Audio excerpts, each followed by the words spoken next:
Hey there, Song Swap Showdown listeners. Do you need a serious jolt to kickstart your day? Whether you're about to conquer your next hike or you're just trying to survive your Monday morning, I want to tell you all about Cardiac Attack Coffee. That's right, this is the coffee that's sure to get your heart pumping. And you know how serious Amanda and I each take our coffee. So Cardiac Attack Coffee is bold, flavorful, and single origin. It's roasted in small batches to deliver the perfect cup every time. Whether you like it light, medium, or dark roast, these guys have got you covered. Oh wait, and did I mention their cold brew packs? Making cold brew at home has never been easier. Founded by three friends with a passion for coffee, they perfected the art of a strong cup that'll fuel even the biggest thrill seekers. And no worries, no heart attacks here, just a whole lot of energy and flavor. You can get it over at cardiacattackcoffee.com or find them at local spots in New Jersey like Coronado's in Brick or Pulp in Asbury Park. Plus, they've got some killer merch too, t-shirts, mugs, and more. Ready to amp up your mornings? Head over to cardiacattackcoffee.com and fuel your adventure.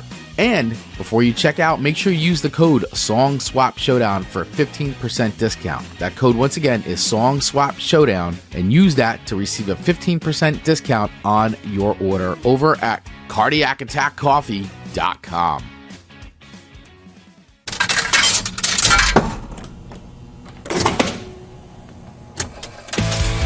Chris and Amanda always online. Grab your headphones, it's review time.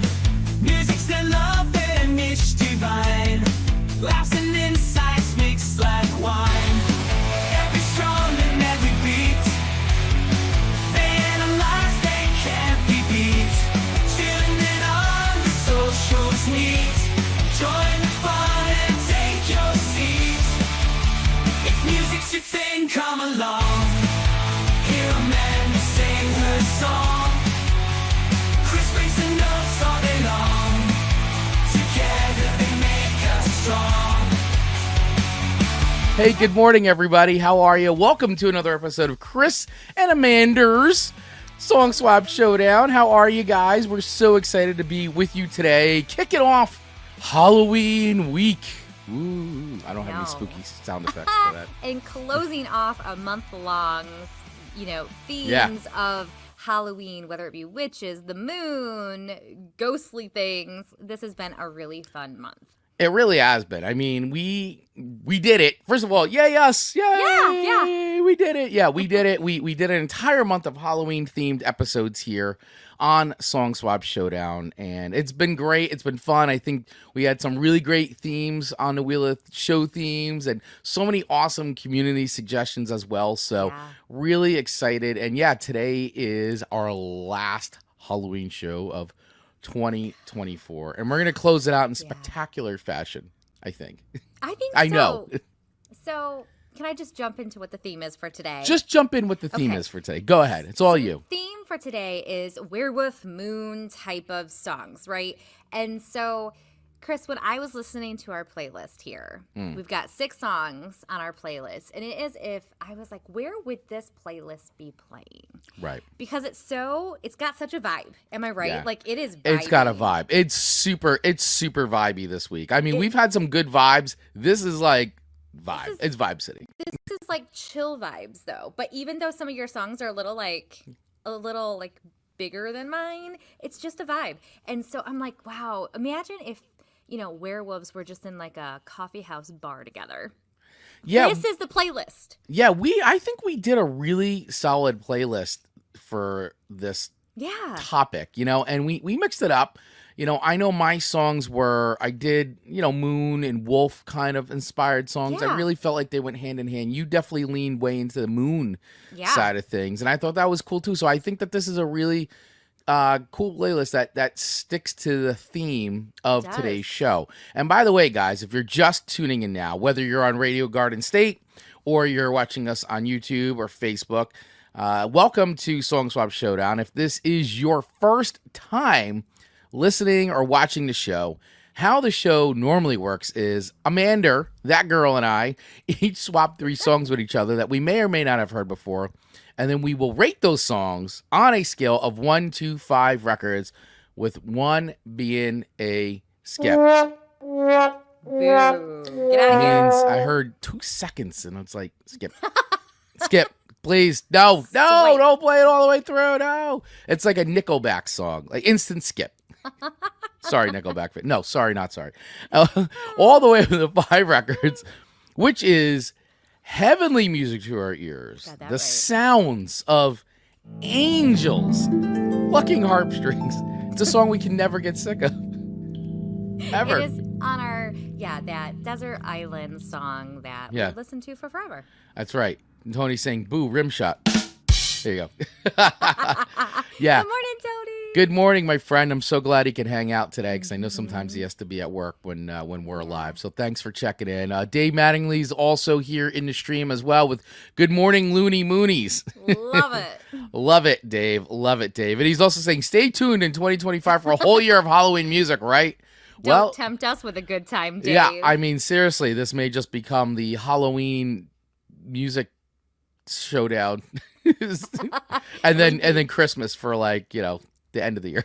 60 days of Christmas, the other days of Halloween. Yeah, it might just become that. So, but yeah, we are excited. So today's theme, as Amanda was saying, is we spun the wheel of themes because that's what we do every week. Is we spin a wheel of themes to determine the following week's theme. And because we've been doing spooky season songs, it's been a Halloween wheel of themes. And so last week the wheel spoke, and it spoke to us from beyond the grave, from beyond, and picked songs about the moon. And then we went further with that, saying it's songs about the moon and more spooky stuff, and incorporated werewolves and wolf things that go howl in a night type of thing. So he said, let's expand it. Let's be flexible. It's our show. We can do whatever we want. That's right. The wheel is just a suggestion. The wheel is just a suggestion. You are right, Amanda. You are right. But we like the wheel. So stick around to the end. We make it a big deal. It tells us what we're going to do. It bosses us around a little bit, but it's fun. It does. It does boss us around a little bit. And every now and then we do call an audible because it's just sometimes it's needed. But this is true. But yeah, so we will spin the wheel at the end of today's show, and we'll be back to regular themes until holiday season starts, which I guess will be right after Thanksgiving. Or are we going to start the week before? Or are we going to start Thanksgiving week? This is what do you guys think? Community, what do you guys think? But I think Amanda, if I know Amanda, Amanda's going to say, let's start on Thanksgiving week. Okay, so because we will have a show that Monday. Feel like Thanksgiving is so late this year that we would be robbing ourselves of an extra Christmas week if we didn't start a little early. So let me pull up my calendar. It is very late this year. Yeah. So the Thanksgiving holiday here, just for all our international friends in the United States, is going to happen. The Thanksgiving holiday here in the United States is on November 28th. Right. So because the following Monday would be the what? December 4th. So that would give us how many Christmas Mondays? Well, Christmas is on a Monday this year. So we wouldn't be doing sorry. It's not on a Monday. Sorry, the 20 sorry, what's I'm looking this out in real time, you know what? I was stuck in November still. So it would give us the 2nd, the 9th, the 16th, and the 23rd. 2 days before Christmas. All right. So this is the thing. Is that enough, folks? Is that enough? Or do we start on the 25th of November and go all the way to the 23rd of December? Well, if it were up to Dave Mattingly, he says Christmas should wait until December 24th. Bah humbug. So basically, Dave thinks we should only do the 23rd. Oh, but my father, Daddy Baglio speaking, come roaring in from South Carolina. Oh. The sooner, the better. I tend to agree with that. All right. Well, you know what? Listen, what we'll do is everybody divided right now. Everybody keep weighing in. We will put a poll up on Facebook. How's that? Oh, you know what? That makes and let's see what happens. Super fair. Let's see what happens. Ultimately, we will make the choice, but we do want to hear from you. This is a dictatorship, not a democracy. But we will listen to arguments. Just know Amanda has a lot of Christmas cheer to give this year. Just know that when Amanda says we're doing it, it's just happening, guys. So you guys think I pull any strings on this show, you're gravely mistaken. But your views do matter. I'm the puppet.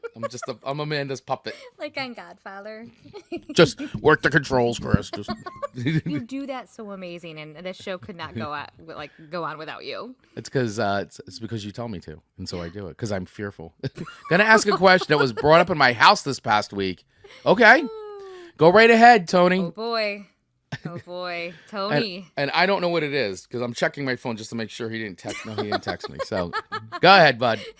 I can't wait. Oh goodness, I can't wait. All right. So while he's asking that question, let's do this. And first of all, I do want to mention that, guys, if you like what we do here, we would love for you to support our show because every little tiny bit helps. So if you would like to consider joining our Patreon site, head over to patreon.com/Song Swap Showdown. You can join for free, try it around, take the tour for 7 days. We are putting content up there often, as much as we can, trying to. So trying to. All right, here comes Tony's question. Can a vampire cop enter a home with a warrant and not an invitation? Well, this is a great question, and I'm going to tell you why. Because this does bring up a very interesting debate. Is the warrant a legal invitation into the home, and does it supersede the personal invitation from the homeowner? So I don't know enough about folklore. Yeah. Dave says no, by the way. So I see Dave's point where he's saying no. Fork Boy, since a court order is not an invitation. And I get that. But per folklore, like, were court orders in the playbook at the time? No, right? So I feel like the rules must change. Yeah, see, I don't see. It's the thing is, I think it's the personal invitation of the homeowner. If you own the home, they have to be the one to invite. I feel like that's the invitation, right? Because you own the home, like you're the owner.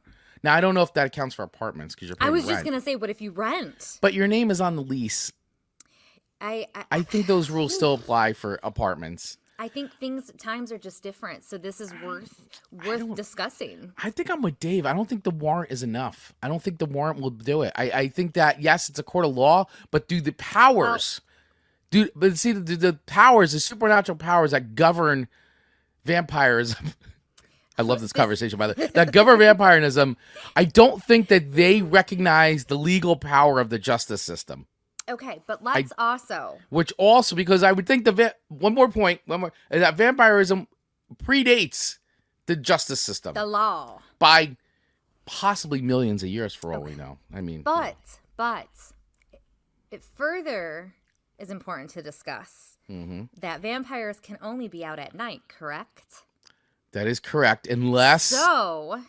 But vampires can really only be out. They can't touch the sun unless they're really old. So how many warrants are actually being issued in the middle of the night anyway? Well, that's a great question for any of our police force friends out there. Or judges. For all the judges and lawyers and the police force friends that we have that listen and watch this show. You guys, yeah. How many warrants are being issued in the middle? I don't know, but maybe they are because that's the time to surprise attack, surprise. We're seizing everything. Get out. We're I don't know. I don't know. I don't watch enough cop procedural shows to know that. Maybe this is the new Buffy the Vampire Slayer show idea. So I'm going with they do not. That rule does not the warrant does not supersede thousands of years of vampire power. So basically, lore or whatever. If a vampire was cop, you'd have to say, "Sorry, Judge, I can't be the one to." Well, deliver this, to execute this warrant. I mean, listen, I give all vampires. Try it. I mean, that's really the thing. You got to try it and see what happens. If it works, then hey, great. Then now we know the answer. So vampires out there, This is what happens when we do a month long of Halloween shows. Dave Mattingly coming in saying there are plenty of nighttime warrants being executed, even no knock warrants. Okay. All right. And then Fork Boy saying Forever Night only entered when there was a death of the occupant. And see, now that makes sense. Okay. Because the occupant is dead, deceased. So there's no living being to invite that owns the home or is inside the home. I always thought it was homeowner, but then again, maybe it's not. It's just the home has to be, you occupy that place of residence. You just have to be invited into the space anyway. Right. So, all right. So listen, I am for the let's just put this to bed right now. So I am for the legal power of the search warrant does not supersede vampire powers, and therefore the vampire cannot enter without being formally invited by the occupant of said home. I am going to say I'm going to err on the side of caution with that thought process as well. Now, and Dave is saying, Dave, you do make a good point. In Buffy, the Vampire Slayer movie, the vampires could enter the gym dance because they had written invitations. Yeah, there's a loophole. I just don't think that the warrant does that, though. I don't think the warrant does that. I think Chris, he's saying, Chris, the threshold rule still applies. Okay, yeah. My dad, put a cross in the front yard, deal done. Well, that could work too. Depends though. Depends which of those vampires. But you got to believe in the power of the crucifix for it to work.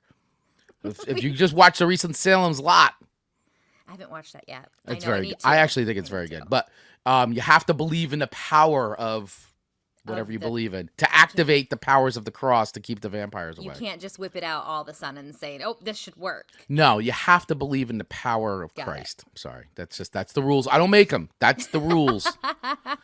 Scott Rewalt coming in. By occupant, do you mean ownership? What happens to renters? We did just say that. I think renters are covered under that exclusion. This is becoming. Tony, you threw a grenade in. I love it, buddy. I love this conversation. By occupant, yeah. I mean, listen, I think renters are covered under the rule because you are living there. Plus, you signed a lease. So while you don't own the home, you occupy the space and live there. Therefore, I still think you need the invitation. And if not, then the landlord needs to invite you. And if the landlord hasn't invited you, you can't cross. So this is the thing. You can walk around the hallways. So the hallways might be fair game. Chris Baglio. Because that's common space. I think it's time that we ask ChatGPT. Okay. All right. I think you're right. Let's AI this. All right. And hold on. See what... Am I doing it or are you doing it? You're probably way faster if you wouldn't mind. All right. Let's see. Let's ask ChatGPT, which has all of the knowledge. All right. Let's... Okay. So the original question... All right. I'm going to ask it. Oh, wait. Hold on. Let's just set it up again. I'm going to... Can a vampire cop enter a home with a warrant and not an invitation? Was the original question that we have. Woo-hoo. Can a vampire cop enter a home without a personal invitation? No, with a warrant. Traditionally, in vampire lore, a vampire cannot enter a home without a personal invitation. Now, if we're talking about a vampire cop, it would depend on whether they abide by traditional vampire rules or if they found a legal loophole for law enforcement purposes. It's an interesting mix of supernatural and legal drama. Oh. Okay. Now, I'll say, what if they have a search? What if they have a search warrant? Well, if a vampire cop has a search warrant, that could change things. In most legal systems, a search warrant grants law enforcement the right to enter a property without the owner's consent. So, if the vampire cop follows legal protocol and has a search warrant, they might just be able to cross that threshold, vampire rules aside. Okay, so AI has weighed in. Thank you, ChatGPT. So they are saying there could be a loophole. By modern day society. I can't wait to clip this entire part of this episode, by the way. So, I feel like it's a lot like... Thank you, Tony. Yes, you're welcome. I love how it put the spin of, well, it depends like how modern this vampire is. Right. Depends how... Do they follow like modern day protocol or old fashioned archaic protocols? Interesting. Go ChatGPT. Now, Scott Rewalt saying, what if I inherit a house and my previous family member granted access? Are vampires that litigious? I don't think so, because now you are the new owner of the home. That would erase that. Plus, you could revoke an invitation. By the way, you could say, "I uninvite you," like they did it in Salem's Lot. Like, he revoked his invitation, and the vampire had to leave. So you can revoke the invitation. So here goes one last thing to throw it. Let me throw one last thing. If the cop has a search warrant? Does revoking the personal invitation supersede the warrant, and therefore, like, the vampire has to leave now? So whether the vampire has a search warrant, says, I can come in, he crosses the threshold, he's like, I'm in. You go, I revoked the invitation, and now he's got to leave. Does that revocation count? There are so many layers to this. Oh, my I'm gosh. not quite sure. I was not prepared to have this conversation today, by the way. Can an AI vampire enter a chat room without a search warrant? Yeah. Do they need an invitation online? No. Would a vampire cop have a drug-sniffing werewolf? Aw, that would be adorable. That would be Amanda's cute. favorite kind of werewolf. Yes. Yeah. Wow. This has been an amazing way to start the show, guys. We're 20 minutes in, and this is great. I mean, forget the music. Let's just do this for the rest of the... This is going to come up throughout the entire day, by the way. I'm just pretty sure. Yeah. Pretty no, this sure. was a very logical conversation, by the way. So thank you, Cody. We all sounded like we knew what we were talking about, yet We somehow also not sounded like we knew what we were talking about. Exactly. So what say all of you? We'd love to hear from you in the comments. Goodness. Can a vampire cop with a legal search warrant enter a house uninvited by the homeowner because he has a legal search warrant? Does that supersede the power of the invitation to being invited into the home? Let us know.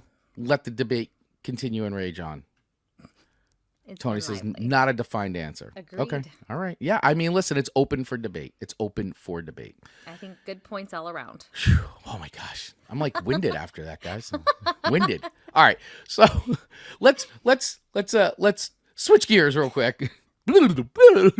And so I brought up something to Amanda over the weekend. And very rarely, I mean, we've talked about this over time, and sometimes we hear a song after the fact of a show and we're like, that song really could have been on my playlist. Yeah. And I heard a song and I was like, oh man, if I had heard this song before this, I would have put this on my playlist because I thought it was a cool song. And Amanda, because Amanda, like I said, Amanda really runs the show and she's in charge, guys. Please do not mistake this for 1 second. Amanda runs the show. She says, well, fine, let's just do it on Monday. And I'm like, can we do that? And you're like, we could do whatever we want. It's our show. So I'm like, you make a good point. I mean, when I type that out, it sounds different. Right. But when you read it word for word, I mean, you're not wrong. Not wrong. I'm not wrong. It's true. So what song? Just to reframe, in case you didn't hear last week's episode. So once again, we've been doing Halloween themes all month in October. Last episode, because if you're listening to this out of sequence or whatever, we did an episode where the theme was cemetery. We called it Cemetery Serenades, but it was about cemeteries and graveyards. Like that was the overall theme. And so we chose songs that were based on that theme. And I thought we had a very solid playlist, by the way. And I've listened back to our playlist, and I don't regret our playlist. But it sounds wonderful. But there was a song that came up my radar, and I said, man, I think I would have put this song on my playlist. And that song is called Stay in Your Grave by the Black Keys featuring Alice Cooper. And I thought this was a really cool tune. And of course, love Alice Cooper. And you should love Alice Cooper too, by the way, Amanda, and the Black Keys, because they are Michigan bands, Michigan musicians. And of course, Alice Cooper coming from Detroit. That doesn't always make them likable. Well, you should, because they're homers. they're from Michigan. Which is why I was like, we can talk about this song, Chris. So we can talk about it. Right. So we made the audible. We said, let's just talk about this song really quick, as if it's a bonus. It's a bonus song. Because I wasn't, Listen, we're doing all all bonus content today. Yeah. This is why not add a bonus song to the equation? Yes. So this is the bonus song. And so should I just play it? Play it. All right. Give us a little bit of that ditty. It's not a ditty. No one's pretending this is a ditty. Oh my gosh, you're like so It negative. cannot be argued this is a ditty. Oh, look at Regina. She's so pretty. Oh yeah, that's queued up for something else there. All right, so let's play. This is Stay in Your Grave. Uh-huh. That's loud.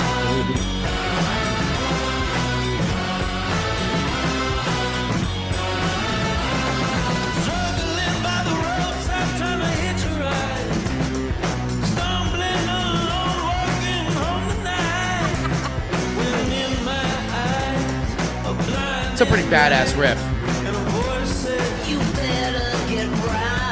I like the Alice Cooper right away.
You're so tolerating this. You're just like... I'm just smiling.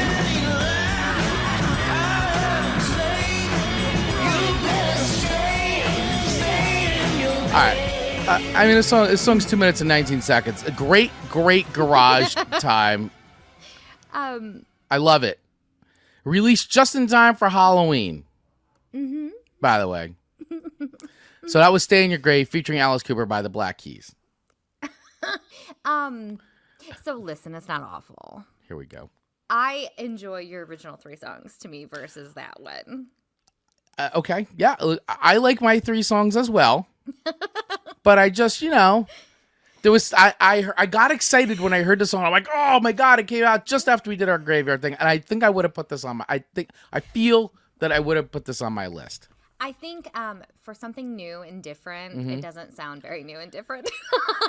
Well, it's Mama Said Knock You Out, by the way. It's literally Mama Said Knock You Out, but done by the Black. It's the same thing. It's Mama Said Knock You Out, except with the Black Keys and Alice Cooper and different lyrics. Stay in your grave. Yeah, stay in your grave. That's probably the best part.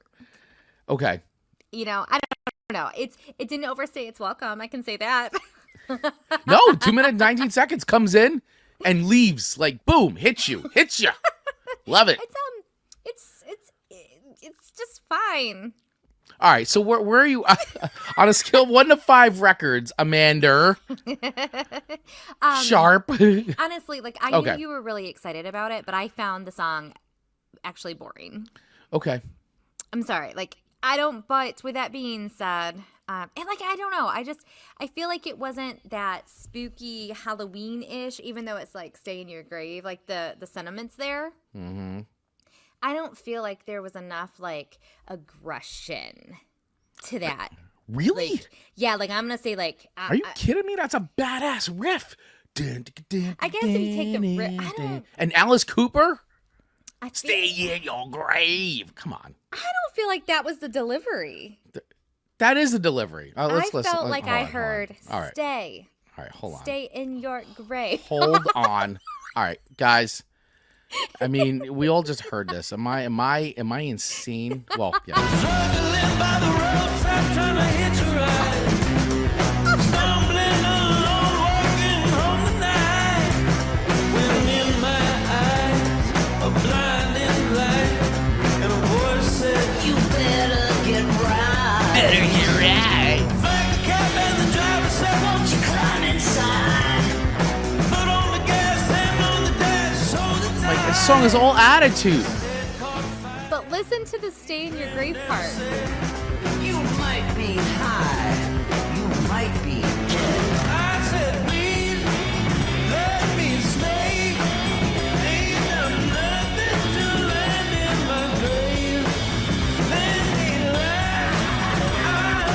laughing. You better Stay. That, Come on. no. Listen. The That's entire, all attitude. There was attitude up until that point. All attitude. And then it was like, You're wrong. he turned into Shakespeare. I said, You're wrong. Stay in your grave. All right. You know what? I don't. You and I are hearing two different songs, I think. I hear the attitude in the other part, but like where the attitude should really have been delivered. It was just like, hey, by the way, stay in that grave. You just stay right there in that grave. All right. So what is your rating on a scale of 1 to 5 records of "Stay in Your Grave" bonus song by the Black Keys featuring the one and only Alice Cooper? According to the comments that we'll go through in a second, I'm in the minority here. But I mean, I'm to be generous and give it 3 records. You don't want to give it 3 records, though. I really don't, but it deserves 3 records. Okay.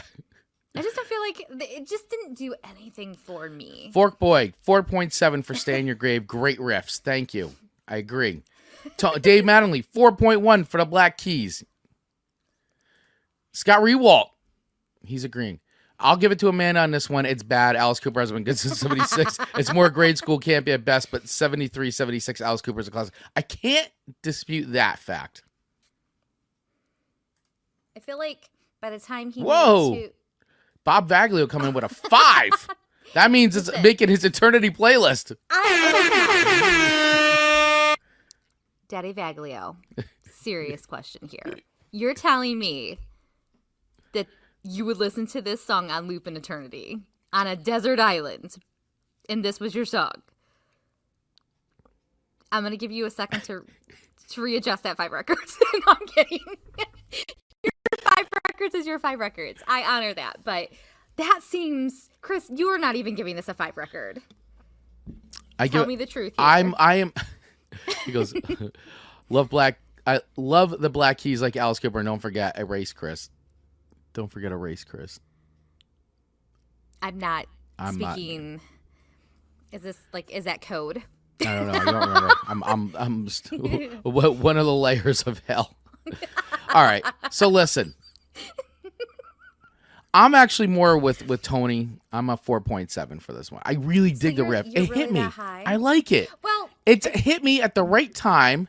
And I was looking, and once again, you know me, I'm a sucker for garage rock stuff. Oh, yes. And I actually feel like the Black Keys haven't been good in a while. I actually found them to be very boring lately. But this song seemed to have some renewed energy. And I think, listen, you got Alice Cooper in the track. You got to bring it. You got to bring it. Oh, yeah, Raised. Don't forget how you were raised. Who raised me. How you were raised, yes. Yes. No, I agree. Listen, I think that, if he wants to listen to it for eternity, that's his prerogative. Agreed. I am close. I think it's a good song. I'm going to 4.7. 4.7. Now, let me ask you this, and everyone who's giving it high ratings. Are you high rating this because it's something new and you've been craving something new? Like, are you genuinely just happy that something new came out? Or do you really actually like the song? Like, is part of your scoring excitement? Yes. Okay. See, come back to me in a year. That's where my question is. Yes. Come back to me in a year. Will it hold up 1 year later? I don't know. Tune into our show a year from now, and we'll bring this back up. And Amanda will be like, "Remember that Black Keys song?" I'll be like, "What Black Keys song?" Yeah. The one that I gave a 3 record, and you're like, "Yeah, it's probably nestled down to a 3.4." That might happen. I think by the time he got to my favorite lyric, he was tired. It's 2 minute and 19-second song though. All right. He's not young. All right. So listen, your rating is a 3. I'm at a 4.7. The community is also with me. Tony 4.7, Dave 4.1. Guys, let me know what you guys think. Like the community, let us know. How would you rate this on a scale of 1 Chris to 5 is records? so exhausted from this conversation. You know, I gotta tell you, the vampire cop thing really. I gave it all on that, and now I'm like, man, we still have like 6 songs to go through. I don't even know. I had to go through the cop thing, vampire cop, and then I had to defend this song, and now we've got 6 songs to dive into. I'm already tired. I'm tired already. It's 8:15, and we haven't even did song 1. No. All right, so listen, let's. Okay. All right, guys, This has been fun. We've been having a great time on this show. This is our Halloween show. It's Halloween week. So let's bring it. Let's get into the songs about moons and werewolves and stuff. So I'm going to ask that you go first. And Okay. you do my song to you first this week. And I have to shout out Dave Manning-Lee because this is his song that he gave me. What did Scott say? He goes, I give it a week when it's re-released as Get Back in Your Gravy Boat. Meaning what? I think it's like re-releasing it as like a Thanksgiving song or something like that. Okay. Oh, okay. Yeah, because he was saying get back in your grave. He's like, get back in your gravy boat. Got it. Well done. I'll give you a rim shot there, Scott. I'm very literal sometimes and don't get jokes. Yeah, well, this show is great because everybody gets to work out their shtick on this show, so I love it. Yeah. Everybody gets to work out their one-liners. Yeah. Yeah, Turkey Day reference. Yep, Got Scott, it. you're great. I love it, buddy. Keep them all coming. I'm so bad at Keeps Amanda on her. Keeps Amanda on her. I know. Like, heels. at least I ask. You do. You do ask. Like, what does that even mean? It's all good. Yeah, I really, so Dave Manning-Lee, I put 2 of his song suggestions to me this week on my list because I like the songs that much. So Okay. Dave, thank you so much for the songs that you gave me as suggestions. But the first song to you that I gave, I really like this song. That would be, let me just make sure I got, the Kiko and the Lavender Moon. Yes. Okay, I have thoughts on this song. So would you like me to go first? Yeah. Okay. So Kiko and the Lavender Moon by Los Lobos. So my first instinct on this when I heard this song was I thought this was from a children's movie or a play or something or a book. Like I didn't know if it had a companion. Interesting. Because it felt like that. Like like I don't know, like, and it's not even close, but like the Studio Ghibli stuff and all that. But it's not even close because it's not even. But it's like, say I like Kiki's Delivery Service, and so I don't know, Kiko and the Lavender Moon remind me of like it sounds like a Studio Ghibli. I don't know if I'm saying that right. Ghibli. But the Japanese animation studio that puts out all those amazing animation films that are like amazing, like Spirited Away. I love, and so that's immediately I saw the title, my mind went right there. Well, did you look and see that they performed this on Sesame Street? Yes, and they renamed it Elmo. Yeah. And the Lavender Moon. Yeah, But- Elmo and the Lavender Moon. So, I mean, I think maybe you're picking up on something that's true. Yeah, well, it just felt like that because before I had even did my notes and all this, like I was like, "Oh, is this from something like a movie, a book, or a TV?" Like it just felt like it would from a kids thing, which nothing makes it bad. I just thought it was part of some like larger thing. Which, let's be honest, a lot of Amanda's music is kid-like. This I is like true. it. But then the breakdown of the song, and I kind of got the vibes from this, but really the breakdown of the song, it does sound like a Studio Ghibli film, like animated film. So the song's about a magical, lonely character called Kiko who comes out at night to dance and dance. And from songfacts.com they're saying in our interview with Los Lobos' drummer and songwriter Louis Perez, told us that he reflected upon his childhood when writing the lyrics. I took this remembrance of the little house that I grew up in Mom's dresser top altar, and was able to fold that into a song. And so, in 1993, they re-performed this on Sesame Street and changing lyrics to Elmo and the Lavender Moon. Now, what I thought about this, and this goes with this was released in 1992, by the way, guys. This goes along with Amanda's phase that she's been so vocal about over the last couple months. Is that Amanda's in her jazz era right now, her jazz era, and so this song fits right in with your jazz era because Los Lobos went like everybody remembers Los Lobos. They did La Bamba soundtrack, huge. And Los Lobos is a great band, very successful. Mm-hmm. This record actually was sold so just by comparison, La Bamba sold 2 million records. This sold almost as much. This was their this was like their number 2. Sold more units than any other album in their 46-year career of original songs. Roughly 450,000 units were sold. So just because La Bamba was a soundtrack, obviously it was cover song, but original stuff. This is great for a band that isn't necessarily like a mainstream band. Yeah. And this is in 1992. So, But they do now. I haven't listened to this whole record, but apparently, like they definitely dive into a lot of like kind of jazzier, psychedelic, more not like La Bamba, basically. Yeah, very similar to kind of the feel of this song, but different, obviously. Just a very much more laid back. Mm-hmm. Yeah. You know, effortless listen, in my opinion. Yes, effortless listen. I agree. And so it was definitely laid back, but it did have some Moon vibes to it. Yeah. And I like that. So let's check this out, and you guys let me know what you think of this if you haven't listened to it already. But this is, once again, this is Los Lobos with Kiko and the Lavender Moon. Let's check this out. What I really like about this, I felt like it showcased a lot of their vocals. Yeah, these guys are... It was very layered. These guys are sick musicians. Guys are all top players. It's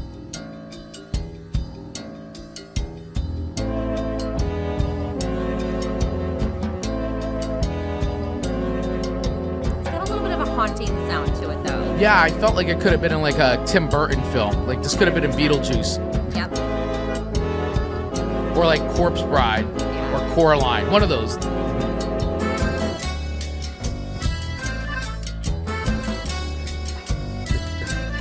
Jazz, Parisian jazz.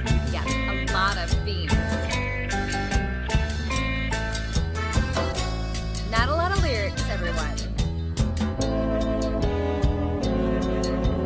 Kiko and the Lavender Moon not playing makes believe nobody can see. And then he waits, and then he fades, and then he bends, and then he shakes.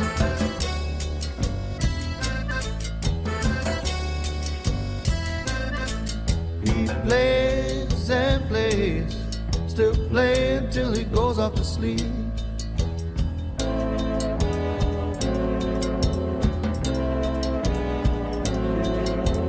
Kiko and the Lavender Moon not dancing, making faces at a big black cat. And then he flies up to the wall, stands on one foot, doesn't even fall. Scott just nailed it. Dance and dance, still dance until he goes off to sleep.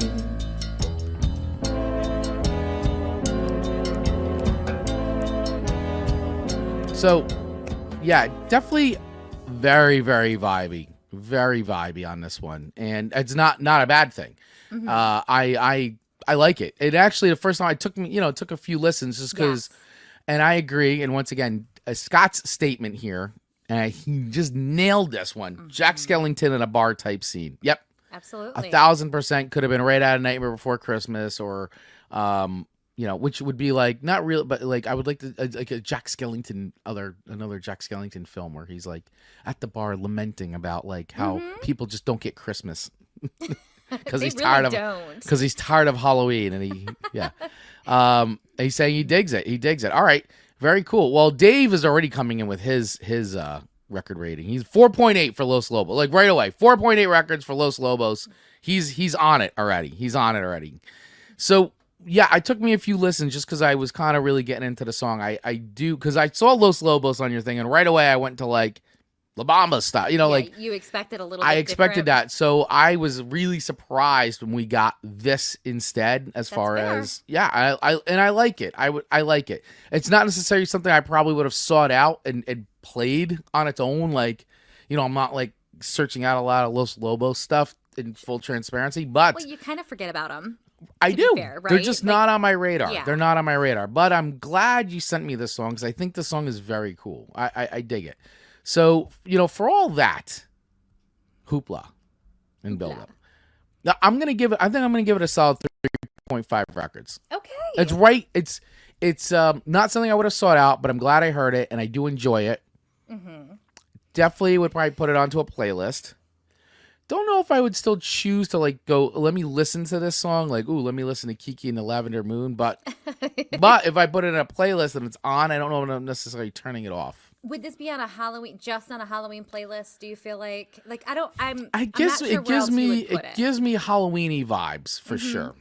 So I think for now it would start there and we'd have to see how it would grow. Sure. It feels very seasonal to me though. Okay. That's my assessment now. I can accept that, and 3.5 is not bad. So I I give you 3.5 records, and receive that. Tony's coming in with 2.9 for Kiko and Lavender. So it sounds like Jack and Sandy want Astro to go to sleep. A little. This is a good that baby bopping. Yeah. Rockin', baby bopping. It is good for that. I feel like I'm not offended by a 2.9 rating on this. I think it is a very specific. It's different. It is different. And if it's just not your taste in music, it's just not your taste in music. I think that's fine. Point, I'm in my jazz era, so I'm I'm digging it. She is in her jazz era, guys. I don't know when I'm going to come out of it. I don't know. You may never come out of it. I may not. This could just be me older. Yeah, let's just see what happens once the holidays start. This is the test. Will it hold up through the holidays? Or are we just going to get old jazzy holiday songs from you? I think we should put Jazz Christmas on the wheel of Christmas show things. We might have to. Yeah, that's going to be a whole other thing. Oh, yeah, we have to look at that. I don't even know what that looks like. Oh my gosh. Yeah. Speaking of, already if you guys taking got suggestions. Ideas, yes, put the suggestions definitely in. We'll do another poll on that. Hey, and while we're talking about our Halloween songs, let's shout out Nicole Ray. Yeah, for real. Oh my gosh, that's right. Thank you for doing that, because that is awesome. Yes, Nicole Ray's Tombstone last week, and we had fun diving into it. Chris enjoyed it, thought her style was great. I loved the lyrics. I just thought it was fun. And do you know that sweet lady messaged us on IG and said, "Hey, thanks so much for reviewing it. It was fun to watch." That meant so much to Chris and I. So thank you, Nicole Ray, for Ray with 2 Y's, because it matters. Double Y, because it matters. Double Y. Apparently, there's a porn star. That's why it matters. With 1 Y, and that's why it matters. She just seems like so much fun, just even with us communicating with her that little bit. I mean, it went back and forth a little bit, and I was very nice of her to reach out. What a fun personality. So very if cool you guys can, go give her a follow on IG, on TikTok, all the things. She's an artist that deserves some support. So go love on her a little. Absolutely, yes. That was really nice of her to reach out and give us some kind words. And I thought we were really cool with the video, and she reshared it out and all that. So very cool. So yeah, and if you guys missed last week's show, we did clip that out. It's on our YouTube channel. You can go back and watch our review and reaction of her video for Graveyard, which was a lot of fun to watch. It was good. It was very good. So. And I do want to quickly shout out too. I see the Fromcast people are on. I'm going to assume this is Alex saying, "Hey guys," and I do want to say thank you, because I was a guest on their show 2 weeks ago. I did a live after I think it was episode 4, episode 5 of From, and it was great. It was late. It was a Sunday, but I did it, and we had a great time. So I appreciate you guys asking me to come on as a guest on that, which is also, you can of course watch them, follow them anywhere you get podcasts. They're on YouTube at what is Fromcast. You can check them out there, but we also have it up on our channel too. If you can't find it, it's also on our channel too. So really appreciate that. And I know Dave, I see some birthday stuff going on real quick here. Is it Dave's birthday? Oh, wait, what happened here? What? Oh, here we go. Speaking of cemeteries, for my birthday last week, my wife took me to the city's largest cemetery. We visited a graveyard. The teacher who wrote the Happy Birthday song. All right. Well, happy belated birthday, Dave Mattingly. Okay. One day we're going to have to review the Happy Birthday song. Yeah, I have think lots so. of thoughts. I do. Also, happy birthday to my amazing wife, Rachel. Yes. It was her birthday yesterday. So, lots of belated birthday. Lots of birthday. All these birthday celebrations. Yay! Happy birthday, everybody. Really appreciate all of you. Thank you so much for watching. And by the way, once again, if you're just tuning in now, welcome to Song Swap Showdown. If you're on Radio Garden State, hey guys, so glad you're listening. We are doing our song swaps for songs about the moon. And we just covered Los Lobos' Kiki and the Lavender Moon. Kiko and the Lavender Moon. Sorry, Kiko and the Lavender Moon. So, all right. Yes. Okay, and I give it a 3.5. We know this show started at 8:15 and it's 9:04. We've only went through one song. So if you're just joining us, you haven't missed much except for a lot of fun banter. So go back and listen. But Chris's first song to me this week was Black Moon Creeping by the Black Crows. Mm-hmm. And you know what? I will admit, your playlist to me this week was a treat. I was interested to hear what you would think of that. It was a treat. I feel like this one in particular has an extremely soulful beginning. I mean, there's like harmonica, there's like, but it goes right into like a riff. Like it's interesting the blend of layers that were happening. Yep. And I'll be honest, I was so enchanted by the music part, I didn't quite understand what the song even means. Yeah, well, it's funny because the song is that when you read the lyrics to the song, it definitely gets like, I mean, you've got lyrics in this song. Let me get my so it was, first of all, it was written by both because there's brothers in the band, Chris and Rich Robinson. So Chris is the singer and Rich is the guitar player. And they both write all the songs together and they do it all, they hold brotherly fighting and stuff. Then they broke up and they got back together. Family. This is off of their, this is my favorite Black Crowes record, which is a Southern, I want to make sure I get it, Southern Harmony and Musical Companion. It was their second record that was released. Title. Yeah, and the lyrics to this song are really interesting because it's like, basically, what secrets do you keep? What secret do you sleep with when the black moon come? And there's all this like stuff about hiding. What do you got buried in your backyard? Like very, very, creepy stuff. Like, what are you doing under the black moon? Like, just interesting lyrics. Interesting lyrics that could be, I think, interpreted several ways. But I feel like, what's buried in your backyard type of thing. It's like Don't go digging. Don't go digging. You don't know what you're gonna find. Best not to dig.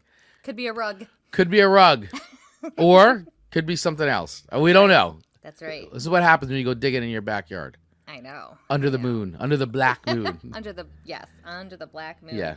That's creepy. Yeah. But I mean, it's an interesting song, and I think it could be interpreted a few ways. But I love this record. Talk about vibe. This record, start to finish, for me I feel like the Black Crowes are so locked in, and it was such a great progression from the Shake Your Moneymaker record. I don't know. Do you know the Black Crowes? Are you familiar with Hard to Handle? Maybe. I'm sure you've heard Hard to Handle. Maybe. Pretty little thing, let me light your candle, because I'm sure hard to handle. Oh, Marcus has sung that numerous of times. Yes. So, I know that song. Okay, because of Marcus. Because of Marcus. There's always that Marcus and Owen. See, but I would think that the Black Crowes would be a band that you would get into, considering they got that really great mix of Southern gospel, blues, little country, they got a good blend. It took me back to my lost years, right? We talk about those, like the late 90s. Years. And this was released in 92, I think. So I feel like it pulled me back to my lost years that I can't quite retrieve. Something happened during those years that my mind shouldn't remember. Yeah. Well, I don't want to get into that. I don't want to start unpacking that because who knows what we're going to find. Once again, don't go digging in backyards. Don't go digging. Yes, this is my own tombstone in my brain. Right. Compartmentalized. And Tony says, I thought his name was Poor Marcus. It is. Always and forever. Definitely is. So let's play a little bit of Black Moon Creeping by the Black Crowes. Let's give our listeners a little treat. So if they don't know this song. Yeah.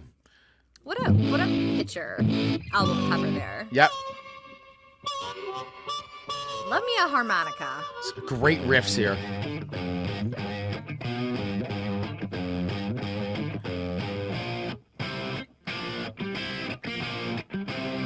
What a sound.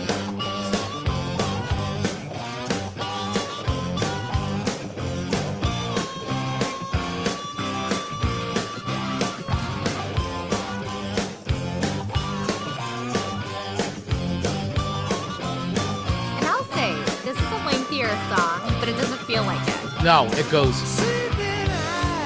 What a groove.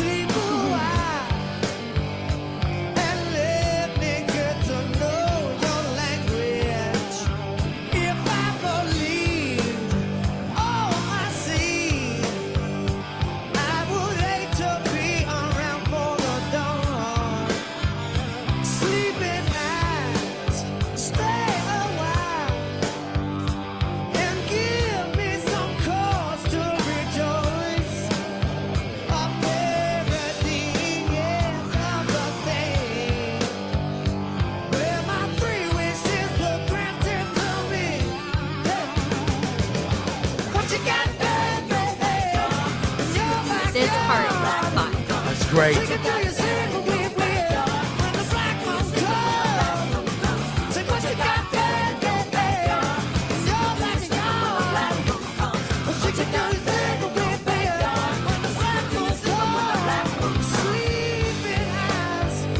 I love that transition. You are loving this so Oh much. my God, this song's got so much groove.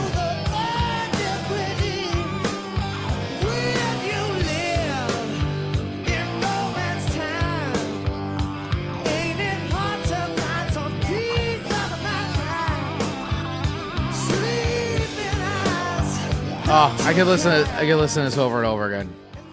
I tell you, I love this record. I think this record is just outstanding. From the Black Crowes. It's a solid second record from them. I feel like this song makes me want to actually listen to a record of theirs. I should put together a Black Crowes mix for you. Please is what I should do. Knowing my style, so Yeah. you'd set me up to Right. enjoy it. So that would be helpful. Yeah, and I will add the song suggestion that Dave's putting on there. Good Morning, Captain. I will throw together like a playlist of what I think is a really good mix of Black Crowes music for you. I appreciate that. That. Okay. So I feel like originally when I heard this song, I really was captivated like immediately by it because the harmonica got me. Right. Yeah, the harmonica almost doesn't seem appropriate, but somehow it works. You know what I mean? Like it's like a blend of. Yeah. Let's make this one a sandwich because it's a complicated sandwich. All right, here we go. Here's the sandwich. Okay, What does the sandwich look like? So we got a harmonica here, which is like that soft pretzel bun. Right. Okay. Right. So then we've got the riffs that come in. That's like a spicy mustard. Okay. Fair, right? Like fair. Yeah, solid. I think spicy mustard is a good like condiment to add into the sandwich. Right. But then I feel like some of the singing and vocals isn't super great. So maybe like we put like a mortadella on there. Interesting. But then the chorus comes and you're like, that's the spice I was looking for. So we're gonna throw some capicola on there too. Okay, listen, look at you sounding like you're from Jersey all of a sudden with the mortadella and the capicola. Look at you. Yeah. You sound like you're from Jersey. You sound like an East Coaster right now. What's Thank you. Oh, Thank look at you. And then I'm probably going to spoil it by saying something stupid like, let's add some pepper jack. Yeah, that would ruin it. But I'm not. So we're going to add some provolone. Some sharp. Some smoked provolone. Smoked Provolone. Smoked with those meats. Okay. Some pepperoncinis, and then the bottom of the bottom of the pretzel bun. Okay. Because I feel like this is a complicated song, and it requires a complicated sandwich. No veggies, because there's no room for veggies in this song. No There's green no stuff. room for veg. Well, I guess a pepperoncini could be. That's Technically, but it's more of like I put that kind of like as like dressing.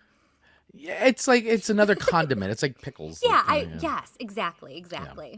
All right, so listen, I like the sandwich. I think it's pretty accurate. Okay. I think the singing in this song is actually really good, but I don't know, maybe I get what you're saying now. But the chorus is different, right? It's a little more raw. The way the song is pieced together, it's just interesting, but it moves. Like the transitions work. Like you're like from rhythms and stuff. I like this song a lot, and I was actually, of all the suggestions, because we got a lot of great suggestions from the community for this one, I was surprised I didn't see this one show up. But I am probably listening to Black Crowes more than I know my sister gave a lot of good suggestions. She's usually good with the Black Crowes. I'm surprised she didn't put this on her list, but I was like, I gotta put this song because this song I think is definitely got it's obviously it's called Black Moon Creepin', and I just even love the name of that. Like it sounds like you're up to no good. Well, yeah, that's why like that spicy brown mustard's important. Yeah, the spicy brown mustard's important. I like that you went with some salty meats, by the way. The mortadella, the capicola. Look at you. Yeah, so it's a sandwich that doesn't make sense, but it makes sense, and that's what the song is. Okay, all it's right. a recipe of a lot of things, and somehow it works. So for that, I'm like, really, I think this is a 4.2. I really I dug this song. Okay. I weren't sure where you're going with this. I wasn't sure if I was going to get over the 4 hump, but there it is. On this one, you sure are. All right. And Tony is agreeing with you. Black Moon Creepin' 4.2. They'll always remind me as a honky tonk in-house band. Yes. That's a great way of putting it. Yeah. They show up at the juke joint and there's the Black Crowes playing in the corner. Like, that's great. Yeah. And Dave coming in with 3.0 for Black Moon Creepin' for him. And you know what? I can understand that too, though. You know what I mean? That's where this song kind of lands in that range of. Yeah. It is what it is. It is what it is. But I really like this song a lot. I love your 4.2. I think that's very good. So thank you for the 4.2. Oh, you're welcome. I agree. And what do you guys think? Do you guys agree? We've already had some people weigh in. If you're listening to this post live or watching this post live, let us know in the comments below what you guys think of Black Moon Creepin' by the Black Crowes, and also what you thought of Los Lobos' Kiko in the Lavender Moon. So Amanda, my second song to you. Oh no, my second song. That's right. Yeah. So speaking of New Jersey, we have a New Jersey artist as your second song to me. Nicole Atkins from Asbury Park. Well, from Neptune, which is right next to Asbury Park. Yeah. But she's very much established in the Asbury Park music scene. Well, just the whole New Jersey music scene. Sure. So when I saw that on your playlist, I was like, "Ooh, look at you giving me some Jersey artists here." Have you played her on Radio Garden State yet? We have, yeah. She is a staple on Radio Garden State. I love that. Well, this is another Dave Manley suggestion, and it came through, and I was like, "Ooh, I just like the sound of it so much." So Who Killed the Moonlight by Nicole Atkins. Who Killed the Moonlight? I love it. And interesting, too, with this record, this whole record in particular called Slow Phaser, she recorded this album in Sweden with producer Tor Johansson, who also worked with the Cardigans, who, I love the Cardigans, and Franz Ferdinand. So 2, artists you may or may not have heard of before. Sure. Probably you've heard of them. I think you've heard of a little song called Love Fool. But anyway, so she worked with him on this record. And this was she also worked with him on her debut record, which was called Neptune City. Which is very cool. From New Jersey. And I really thought that this was a cool tune. Out of all the songs you gave me this week, this was my favorite one. Okay. This was my favorite one. Not just because it's Nicole Atkins from New Jersey. I actually really dug this song. I thought the arrangement was cool. I thought the instrumentation. I liked the production. And I think Nicole Atkins really does have a good voice. I mean, she's extremely talented. And it's a very unique and it is unique, voice, which I love. Yeah. So I really enjoyed this song. I'm not gonna sit there and say, I'm a huge Nicole Atkins fan, but I do enjoy when I hear her, especially when we play her here on the station as well. And I just thought this was cool. I thought it was cool. And she was also talking about too, when they made the music video for this, it's sort of a short film. And so if you guys have never seen a music video, it's actually interesting, but it's animated. She worked with Romanian-born German-based animator Inka Hopner, and it tells a tale of well, I guess you'll have to see it. I don't want to give it away. But basically, it's basically, but it was a real life event that occurred after work of the video began when things got creepier. And she says it was the week of the blood moon when they did this. And on that evening, that rare full moon, 800,000 bunkerfish died in a river by her house. So really, really freaky stuff. Yeah. So all right. So let's check out. This great tune. Who Killed the Moonlight? Who Killed the Moonlight? Atkins. Let's do it. Let's get this going. I like this cover. I know. I was just gonna say the colors of it.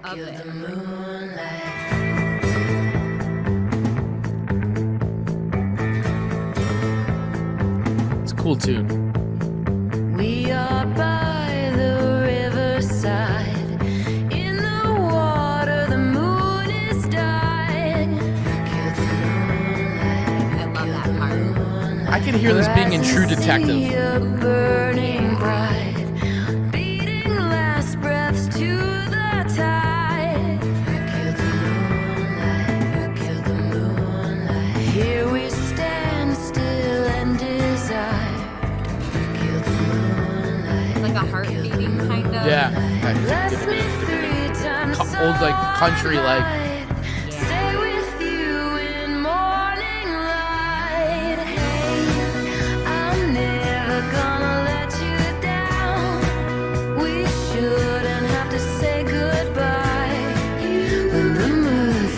from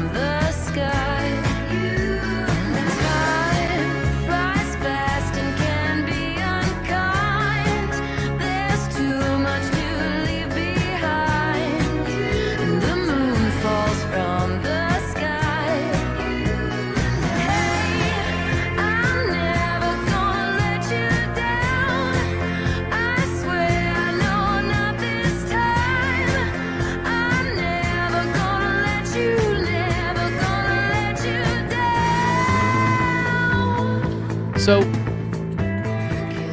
I love this song. I'm gonna give you some points why I really dig this song. Okay. And by the way, guys, usually when we have extra time, if we have time, we always say for Radio Garden State listeners, stay tuned, even though we end the show, because we will play songs from the playlist if we have time. But points about the song, and this is why I wanted to make the note about the producer, because he's worked with the Cardigans, and this song, I know we say bait and switch a lot, right? So this song literally starts out as like almost like a rockabilly kind of country-esque twang, and that like that old school like country riff, and then all of a sudden it goes into this like ABBA-esque Blondie chorus. It's right. Yeah. And so, and this is why I wanted to bring it, because he is a Swedish producer, and as we all know, unless you don't, but whenever the Swedes have got the market cornered on catchy. They actually have done the science on this. They know exactly like the right notes and the right things to do to make a song pop, especially on the choruses. And so this makes all the sense in the world why this chorus sounds like this, especially knowing his pedigree of who he's worked with, the Cardigans. And I'm like, all of a sudden it goes into like ABBA, Cardigans, Blondie, like, and then goes back into like this like, who killed the moonlight? Yeah, this like gospel-y, deep down country, deep down rockabilly kind of. So the song is a bait and switch, but in all the great ways, because I did not expect the chorus to be like this, like almost like a little beat behind it, like wait, what? And I don't know how it works, but it totally worked in my eyes. So I really enjoyed this song because I did not expect that at all, and I thought it was really cool. And then I love how it goes back into like that, like, who killed the moonlight? Just very cool, very moody to like a pop song, back into the moodiness. And and I could definitely see it working on like a show like a True Detective or something like that. Like, you know, a really moody procedural detective, borderline occultish, Stalkish, supernatural. Like, we're not sure. Is it really supernatural, or is it all, you know, actually all very explainable? Well, which Tony's coming in with Who Killed the Moonlight is a 3.4. Ooh. Great. Feels like a crossover from The Craft 4 to Practical Magic 2. Like, I get 100% what you're saying there. Yeah, I get that too. I think that's a really great analogy. And that it does feel like it's got some witchy vibes to it. But that's down south witchy, which is funny because she's from New Jersey, but it sounds a little more swampy. I like, and so New Jersey does have a lot of swamp, so I shouldn't be surprised about it. I mean, Bruce Springsteen sings somewhere in the swamps of Jersey for a reason. I mean, the entire Meadowlands and Giant Stadium is built on a swamp, so. And I'm pretty sure half of Wharton is a swamp too. FYI, all my Wharton peeps. Yeah, we do have a lot of swamps here in Jersey, so I take all that back. I take it all. Down in Atlantic City, there's all swamps. So I really like this song. I actually added this to the Witch playlist that I shared with you. Because I've been making some playlists, everybody. So I've been posting them, and I actually did a little like audio show of like witchy tunes in our Patreon. But I did put together a Wolf one too, so those are all I've been posting them. But yeah, I did add this then later on to after you sent it to me. I added it to the witchy playlist of witchy kind of songs, and I really dig this one. I think it's cool. And I would listen to this again, and I would choose to listen to this one because I really did enjoy it. So I am gonna give this one a 4.3. Nice. 4.3 records for me. What do you guys think? How would you rate Nicole Atkins? Really cool song. I think this is a really cool song. This is Who Killed the Moonlight by Nicole Atkins. So how would you guys rate that on a scale of 1 to 5 records? We'd love to hear from you. Let us know. So where we're at so far, Kiko and the Lavender Moon, 3.5. You rated it? Yep. And then I gave Black Moon Creeping a 4.2. So Who Killed the Moonlight, a 4.3. I think we're doing pretty good for this Moon slash I think so. Werewolf. I think so. I think we're doing A-OK. A-OK is right. Okay, so we're moving slow again, but listen, we're finally into Chris's second song to me, which is The Wolf by Whiskey Myers. Listen, we are on the air till 10:15, so this is true. We're fine. Listeners, we appreciate you hanging in there, but I think we're having a good time. We're having a great time. Listen, just the fact that you guys, we started to show off with the conversation, thank you, Tony, once again, of the vampire cop that hilarious dilemma of uninvited. I'm the only one. you guys go back and listen to that part, and then the whole bonus song. So there's a lot of bonuses happening today. There's a lot of bonuses. I can't wait to ask Marcus and Owen about that question too. So thank you again. You should ask your TikTok community since you have like you have 1 million followers on TikTok. Only 7,500, but I need 1 million. So everyone, go find me. Shameless plug there. Okay, so back to the show. The Wolf by Whiskey Myers. So this one was my favorite song. I thought it might be. It was. Now, lyrically, like, whoo, I love the lyrics. They're fabulous. And just the thought behind the song is like that survival. Yeah. Survive at all costs for your family. Do what you got to do to put it on the table. Yep. I loved it. I love it. It's like awakening the inner wolf inside of you. Yeah. Which is very apropos. Absolutely. And my favorite lyrics are, you're playing for fun, I'm playing to eat. That's right. That's right. Which, I mean, is a play off of, the wolf and, of that course. type of thing. But, I mean, yeah, some people are playing for fun, for funsies. And then some people are like, no, I'm coming to gobble up everything you left behind. Yeah. Yeah. Some people are like that. They're just straight up predators. Yes. Yes. But then there's the people who are like, nope, like out of necessity, like, right. I got to play to eat. Yeah. Because my family's depending on it. So I felt like this song meets people kind of in any season that they're in their life. Yeah.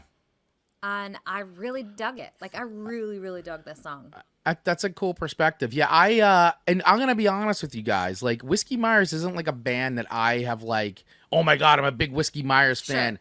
I would say this is a band that has shown up on my radar. It seems that this is Spotify too. This is one of the things I do like about Spotify. Agreed. Not that they sponsor us, but like they do start to recommend things, or you listen to something and it just starts playing things like that sound like this, right? Yeah. And Whiskey Myers has actually come up a few times as something that Spotify recommended, and when I was doing research for this episode and looking for songs and making my list, this song popped up on a list, and I said, you know what? Let me listen to this one. And I go, this is really cool, and I think this would be interesting to stick right in the middle of my playlist because I felt like it was a nice, if we're doing playlists as a sandwich, I thought this was a good meat in the middle of my playlist sandwich. A lot of talk about sandwiches and deli meat today. Yeah, we're all hungry. But yeah, this was the meatiest. This was the protein of the show today, in my opinion. It was the protein of the show. Okay. I like that. Protein of the show. Yeah, like this was the most beneficial. It's a cool tune, man. Yeah, it's a really cool tune. And musically, it's a treat to my ears, too. So let's play a little bit and see what our listeners think. Do they like The Wolf by Whiskey Myers? Did it make your ears bleed? No, not at all. Also, very cool not at all. Cover, too, by the way. Some cool cover art. Let me bring this up. Look at that cover art. It's like a heart plugged in with speakers in the middle of, like, Cowboy Desert. I don't know. The whole thing looks awesome. The name of the record's called Torn. I don't know. I like this. I want a print of this, actually. I think this is very cool. It is really neat. Yeah. Kind of makes me think Stranger Thing-ish a little bit. Yeah, it does have a Stranger. Colors. It's like Cowboy Stranger Things. Or country. I don't know. Whatever. These guys are country rock, I guess. How would you describe their sound? Like Southern country rock kind of a thing? Yeah. All right, so let's hear it. Here's The Wolf by Whiskey Myers. What a riff. They just jump right into it. That's great. Like, you're in for a good time right now. Yeah. Coming for you.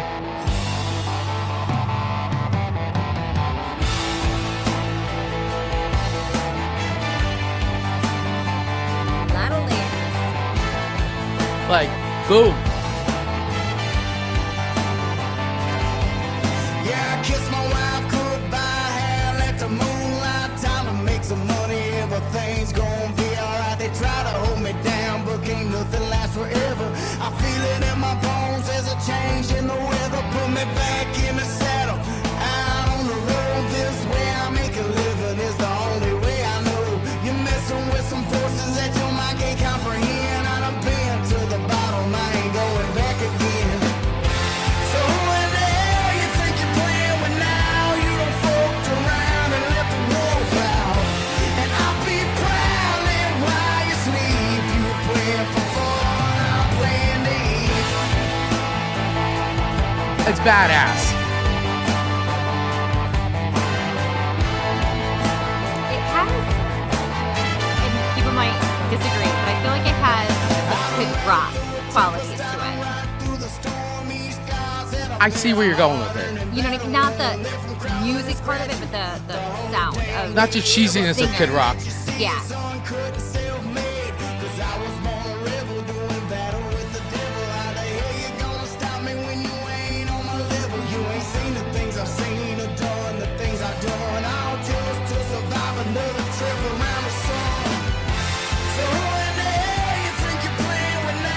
What a chorus.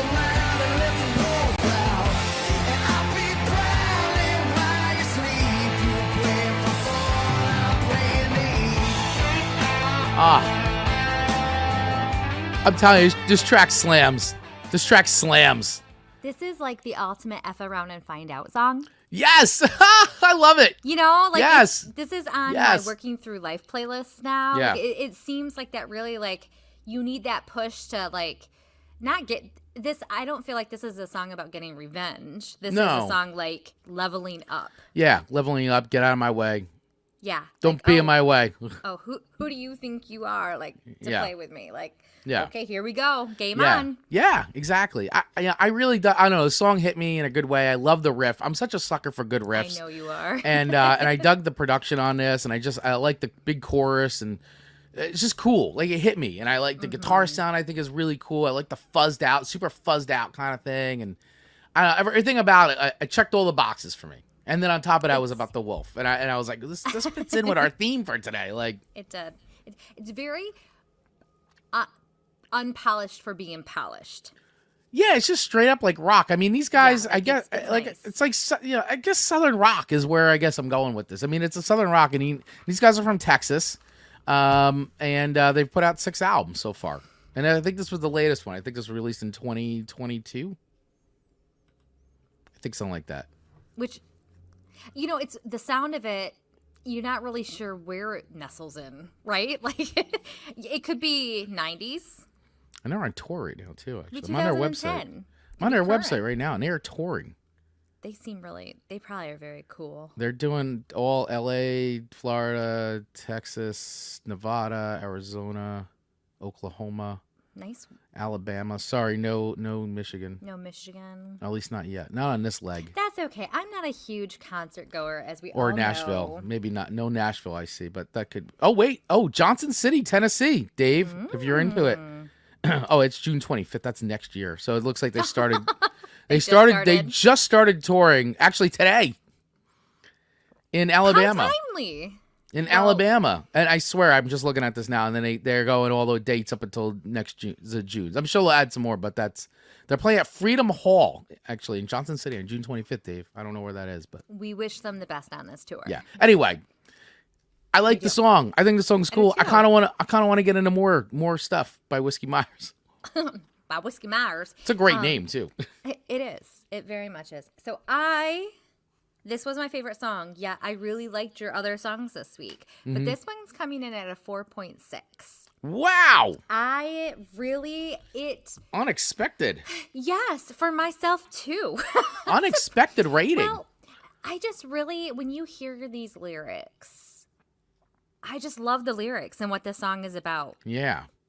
Something in it just really, my soul feels it. And I feel like this could be like a new little like anthem for myself. Might be. Could be. I would like this to be your new anthem. I'm feeling a little like, it's very empowering. It is. I like it. I like this for you. It fits good on you. Fits good. Looks good. Looks good on me? Looks good on you. Okay. Tony's saying, the Wolf gets a 3.7. Not a fan of the auto-tune sound. Too much reverb on the vocals for the music. Okay. Fair enough. Still 3.7. Not bad, though. Not bad. Above Not average. bad at all. Above I like average. it. All right. I like it. All right, everybody. Well, Some listen. Good scores today. Good scores. You guys, of course, let us know. What did you think of Whiskey Myers? The Wolf. Love it. Great name. Great name. Great name. So, of course, guys, real quick, do want to point out that I want to say thank you once again to our sponsor for the entire month of October, guys, has been Cardiac Attack Coffee. Get your heart pumping, guys, at Cardiac Attack Coffee. We love these guys. They are great. We love their story. They're Jersey coffee, strong flavor pack, single origin coffee, whether you want dark, medium, light. They got cold packs. Look at this sick merch they have. By the way, I'm showing this, so for all you guys listening and you can't see it. But go back to the video. Just go over to cardiacattackcoffee.com because that's where you'll see all this sick merch, glassware, mugs, more. But really, their coffee is great. I have been living off this coffee now for the last month, and I absolutely dig it. You know, I got to tell you, and Amanda and I, we talk about this all the time because Amanda and I take coffee very seriously. Extremely seriously. We don't screw around when it comes to our coffee. Don't. And I'll tell you, some coffees I have, and I don't know if this happens to you, but some coffees I have, I get heartburn. I mean, I'm old, right? So this happens. I get heartburn and especially the stronger it is. Yeah. So I don't switch around much because of that. But these guys, I have been drinking their coffee now for a month, and zero heartburn. Definitely get your heart pumping in all the right ways. Absolutely love it. Support them. They're local Jersey. They ship everywhere. And guess what? Because they are a sponsor of our show, if you use the code Song Swap Showdown at checkout, you get 15% off your entire order, whether it's merch, coffee, glassware, mugs, the whole thing, whatever it is. I highly recommend the coffee. They've also got these cool cold brew packs too, which I think are really cool. They've actually been doing these like different packages with a mason jar and like a cinnamon roll. I'm such a sucker for a mason jar, like pumpkin pie, yum, fruity pebbles. Mocha cold. Look at chocolate chip mint. All the things. Ah, it's so good. It's all good. I wish I had all the coffee. They're doing it right. They are. And now they have variety packs now too. That's a new thing. I just saw them put out on Instagram, and so they are doing variety packs too. So if you want to give a little sampler of everything and see which one you like most, you could do that as well. So listen, guys, once again, Cardiac Attack Coffee. Get your heart pumping right now. Use the code Song Swap Showdown at checkout when you head over to cardiacattackcoffee.com. Do it. Amanda says do it. Amanda, do what you do to me. Please, and thank you. Tell them Amanda sent you. Or Song Swap Showdown. That's the code. Or Song Swap. Yeah, use the code Song Swap Showdown. Code. Not Amanda sent you. That's not the code. There won't be no discount for that. Like no, they may actually take more money from you because of that. Just kidding. Just kidding. No, it's a great coffee. We really appreciate it. Flavored coffee isn't coffee. So it's not all flavored coffee though. They have a dark. Listen, I'm defending our sponsor. Dark, medium, and light roast, straight up coffee. And then they have the flavored stuff for the cold brew packs. Stuff. Yeah, yes. I feel something for everybody. Listen, Tony is coming in with these like questions today. Like, is flavor coffee even coffee? He's trying to derail us again. Derailing again. Listen, guys, all that matters is you go over to cardiacattackcoffee.com, use that code, buy some coffee, get a pack, give it to a friend. Buy coffee. You got a friend who likes coffee? Buy it. So, all right. Let's get into our third and final songs here. This has been a marathon, and I'm loving every second of it. Yeah. All right. So your final song to me was Regina Spector, Small Town Moon. Yeah. Now, Amanda, talk to me about Regina Spector. So don't know much about her because she's newly discovered by me, as the songs on this show often are. But man, this song tugged at my heartstrings. So I have known about Regina Spector for a few years now. Really? Yeah. So and what's interesting about her is that she's a Russian-born American singer. She's a songwriter. She's also a great pianist. And you know, she was born in 1980, so she's kind of an 80s kid, but she's in our bracket.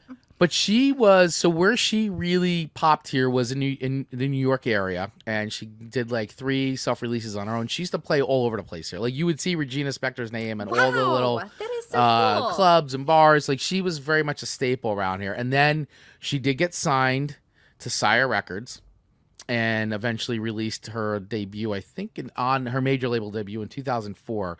And she actually hit some mainstream, like she actually, got some mainstream certification there. And then she released her 4th record and went to gold. It went gold.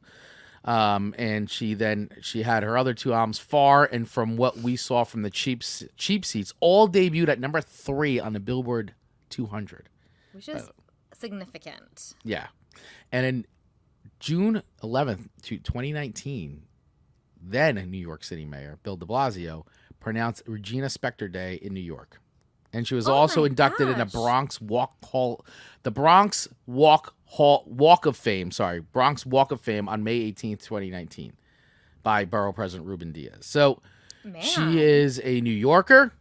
So she has been a staple in the scene. But yeah, she's had some good mainstream success. Well decorated. Now, I will say, I don't care for all her music. Some of her stuff is a little hit and miss for me. But I like her unique voice. And I think she's a really great talent, Regina Spector. So sometimes I'm like really into the stuff she's doing. And sometimes it doesn't hit either way I want. This song in particular was my least favorite of your three. Ooh, okay. Well, okay. But it's interesting enough. Okay. And that's what the thing with her is she does these interesting arrangements of her songs that I think just make her different and unique from a lot of artists, which I like. I like that she's not a paint by the numbers like singer-songwriter in any stretch of the imagination. She still holds on to her indie roots, which I dig. You know, she's got that punk rock vibe for sure.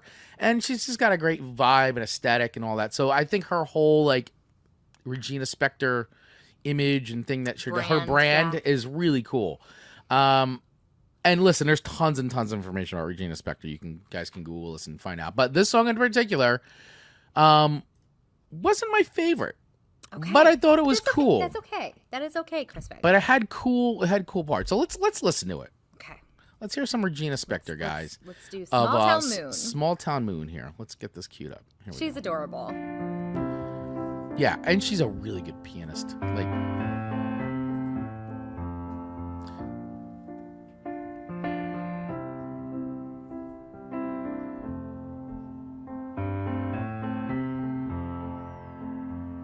I must have left 1,000 times,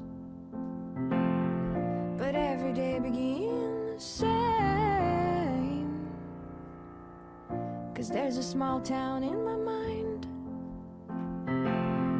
How can I leave without hurting everyone that made me? How can I leave without hurting everyone that made me?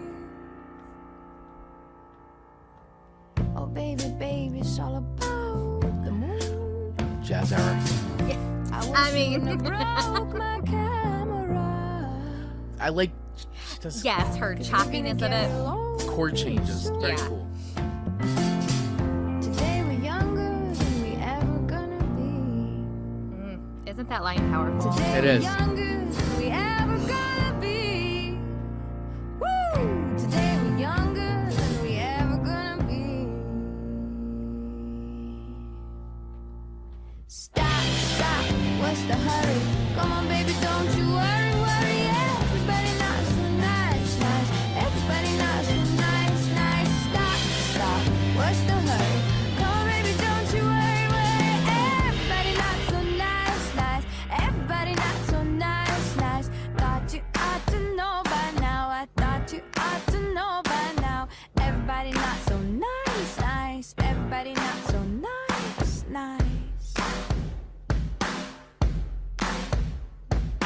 Oh baby, baby, baby, baby, baby, baby, baby, baby, It's baby, such an baby, baby, adventure. baby, it's all It is. about the moon. Yeah. I must have left 1,000 times. So, yeah, it's a good tune. I mean, I don't want to. I mean, we could listen to the whole thing, but you know what? Once again, if we finish up early, we'll play these songs. So real quick, here's my fast assessment of the song. You could definitely tell, and even though I don't know, but it sounds. Two things came to my mind. One, it sounded very Beatles-esque to me because you know how the Beatles did the progressions and all that, and they would do Interesting, things. okay. And so there was a lot of Beatles for me that I heard. Number two is the one part, especially before like it kind of got like bigger with the rock. It sounded like it was like she was performing it with some kind of school band, like they're in kindergarten and like you know it's like okay, you hit the tambourine and you hit the like it had a very school instrument vibe to it. You know, like when like Jimmy Fallon would do that with like the Roots and stuff, and More they're like cowbell. this song, but played on all grade school The little- instruments. yes. Yeah. And it's usually very good. Yeah, no, it's great. I'm not saying it, but that's the vibe Okay. that I got. Is that it had a Sesame Street so- quality to it with like. Well, Tony coming in and saying Okay. Small Town Moon is getting a 2.0. Not a fan. Yeah. Sounds like she's getting small electric waves or electric shocks Shocks. to make her keep singing, in his humble opinion. So So I fully admit I understand this song is not for everybody. It's an acquired taste, especially knowing that like she's got Annie DeFranco as one of her and Joni Mitchell as her influences, which both great artists, very adventurous, and could care less what anybody, but like they took chances, and Regina Spector takes chances with her music. So I'm just, I will say, so this song, why I feel like I relate to this song and can follow it so much is if I were writing down a song or a book, I'm writing my notes.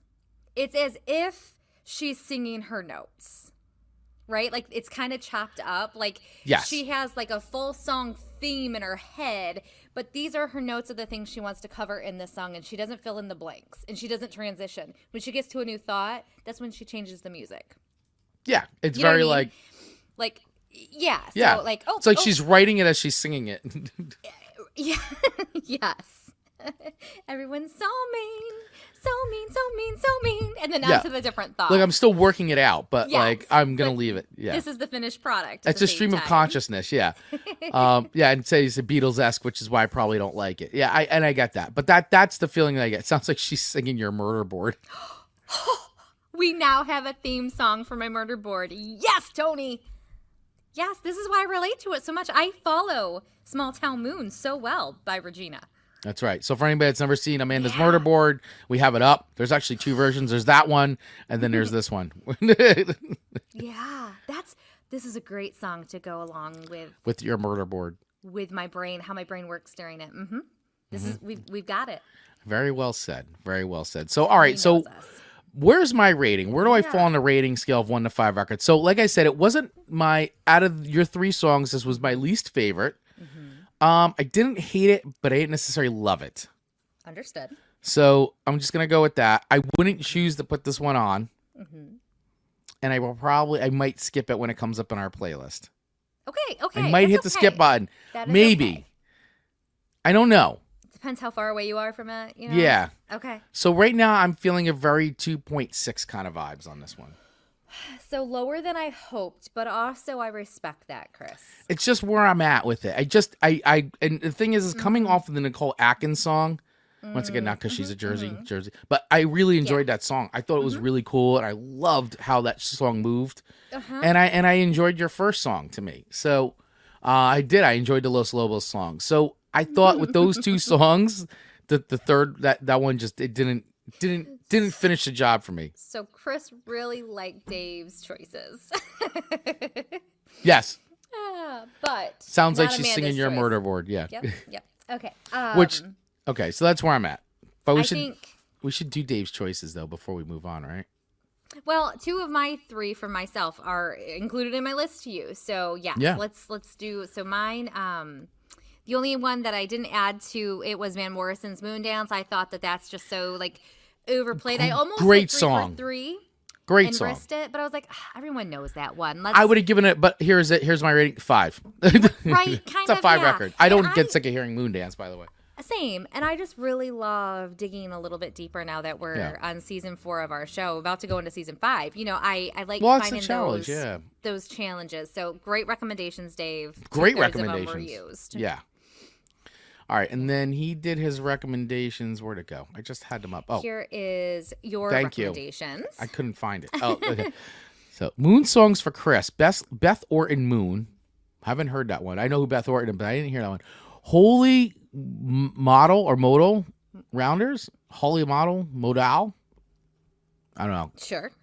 We can't English very well. Let's remember. Called Werewolf. And the Sponge Monkeys, we like the moon. Oh, yeah, I know exactly what you're talking about. I actually had that video queued up. I was going to do that. I was like, we should watch this today. But I'm like, I don't know if we're going to have enough time. If anybody remembers those Quiznos commercials. Ooh, Quiznos. With the weird things, the creatures that like sang and all that. And it kind of tanked was the reason Quiznos tanked. That's the Sponge Monkeys. We like the moon. It's crazy. And we've missed Ian. I know, because of the time change. So hopefully in the next week or so he can hop back on because he's watching all the way from Australia. So Dave's songs for Ian from Australia is King Harvest, Dancing in the Moonlight. Classic 5-record song. It is. Dancing in the Moonlight. Very strong song. And then Porno for Pyros. Yep, Tahitian Moon. Tahitian Moon. Yep, that was Perry Farrell's band from Jane's Addiction. He did back during Lollapalooza days. Look at you all knowing that. Yes. Porno for Pyros. I just don't know that I could say that out loud. There's a song, you probably don't know the song, but there's we make great pets. We make great pets. We make great, about aliens coming to and making pets out of humans. That's the name of it. I don't know that one. You want me to just keep singing it? No. I'm sure it sounds just like that. Yeah. Okay, and then Man on the Moon. R.E.M. Great song. Yep. Great song. Can't. Not a 5 record for me, but it's a good song. I think there might be some overplayage there that causes me to agree with you there, but Definitely some overplayage. Outstanding song. Yeah. Outstanding song. All right, guys. My last song to Amanda Sharp. Which was another winner in my book, was Wolfman by Suzie True. Cute name. Yeah. Yes. I couldn't really find a whole lot of facts about this song, so I don't know what you have to share. Not a lot of facts, just facts, just about the band. Yeah. Because it's not, Suzie True isn't the name of it's the band's name is called Suzie True, not the actual person. There's 3 women in this band, and they just call themselves Suzie True. Because NoKillMag.com has them down as the Powerpuff Girls of pop punk. Yes. And I thought, that sounds right. That's a great description. That's what it sounds like to me when I hear it. And of course, I'm such a sucker for this kind of a sound. Like, it's everybody who knows me. You've been doing the show with me long enough. You know I'm a complete sucker for things that sound like that. So this is true. So, but I thought it was fitting great with the theme. But yeah, this was a really catchy tune. I liked it. I honestly, your 3 songs to me this week were really great. Put a lot of thought into this week's. You did good. Thank you. Really, really good. Thank you. All right, so should we play this? Yeah, let's play a little bit. All right, so here is Suzie True, Wolfman. Let's check this out.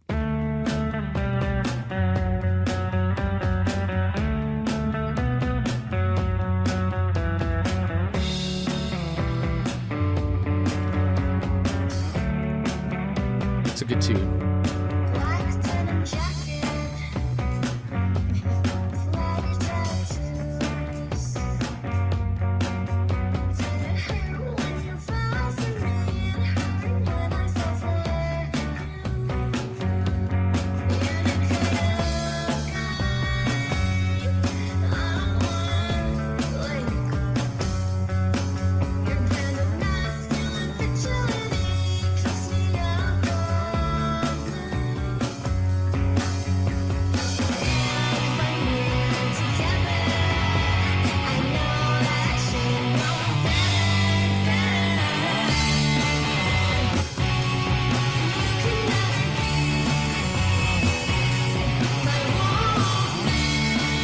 Love it.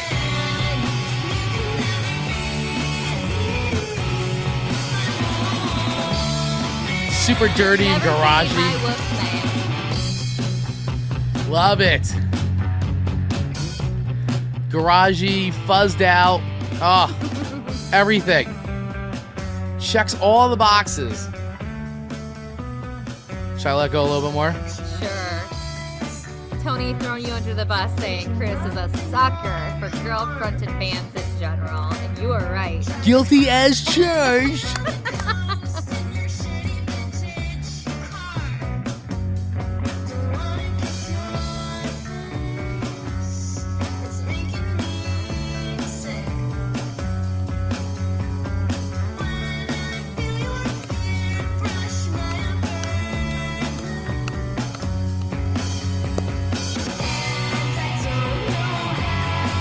So dirty sound. I love it. No, I never would have, for this show, I didn't know what dirty sounded like. Yeah. Now I do. Now I you know do. what you mean when you say that. Dirty. Love it. Fuzzed out. Oh, love it. There's something about like super fuzzed out, dirty sounding like rock and roll over like super catchy pop like sounding lyrics, and just I love it. That's a mouthful, but we all tracked what you were saying. Did you? We really did. We really did. Well, at least the normal listeners did. New listeners, it may take them a couple times of watching us to know what you mean, but we get it. Okay. And Tony coming in with Wolfman 3.5, not bad. Cookie cutter pop punk sound, wouldn't skip it. Now I think that's fair. Very fair. I don't disagree with that. It is. It's very like cookie cutter by the numbers, but it's all about the execution. It's about the execution. And he knows what I mean.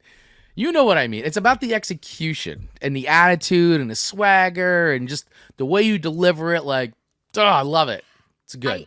I feel like you can hear a little bit of the attitude in the singing. There's like that I don't give a crap sound a little bit. Yeah. In their delivery. Yeah, it's a little like, laid back, kind of like, it's just, I don't know. It's like, it's like, let's turn on the mics and let's pound this one out. And that's it. All right, that's good. Sounds great. Let's go. Print it. Let's go. Let's move on to the next song. I'm sure that's not what happened, but it sounds like that to me. Well, and that could be, I don't find this song boring. Like, I really don't. But I think the cookie cutter term there is probably very appropriate for where my mind's thinking. Like, it's kind of very like, bubblegum pop. All right, now we got to sing this one, so let's sing it. So it's very bubblegum pop. It's formulaic. Yeah, it is. I feel like the passion isn't in this one, but I still enjoy it. It's a fun one. So it's a banger. I'm gonna duplicate Tony's and give it a 3.5. It's a banger, which is not bad. And that makes you the winner of today's Moon/Werewolf show. Congratulations, Chris Bagley. How does it feel to win this one? Ladies and gentlemen, it feels great to win our final Halloween episode of Song Swap Showdown, the game of Song Swap Showdown. That's right. I have won. Could you imagine if we had a game? A board game. A board game, Song Swap Showdown board game that would be kind of like Trivia Pursuit, but not. Oh my gosh. Yeah, but not. With song facts and stuff like that. That would my gosh, that would be phenomenal. Great. That would be a ton of fun. We would play it. Song facts. What you guys do? Song facts. Yeah, Song Swap Showdown, song facts. Trivia game. Yeah, it could be. I like that. Could be something you guys, be on the lookout. Be on the lookout for that one. All right. So basically, Chris, you are the winner of this show. I am very proud of you. Thank you. What a good show. What a good playlist to wrap up our Halloween themes for October.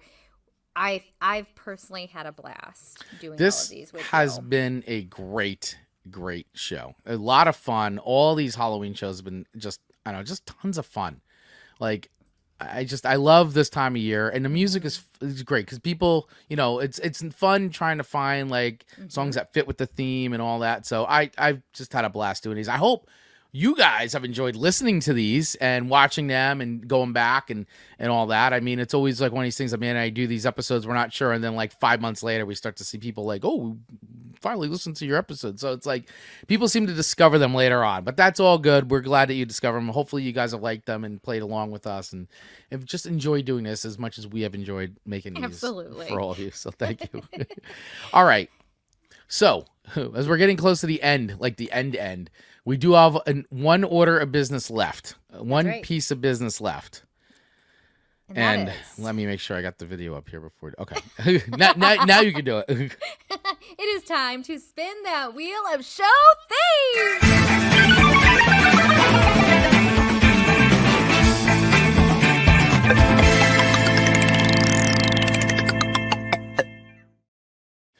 All right. Show theme time. Regular theme show themes. Yes. We're back to regular programming for a few weeks. Just a few. For a few weeks until the holidays kick in. And by the way, once again, as Amanda was asking before, we do need to update the holiday wheel. We haven't looked at it in over a year. So let the suggestions for holiday themes commence. We will post it on our Facebook page too, and we'll pin it so that way you guys can leave a running tally of ideas.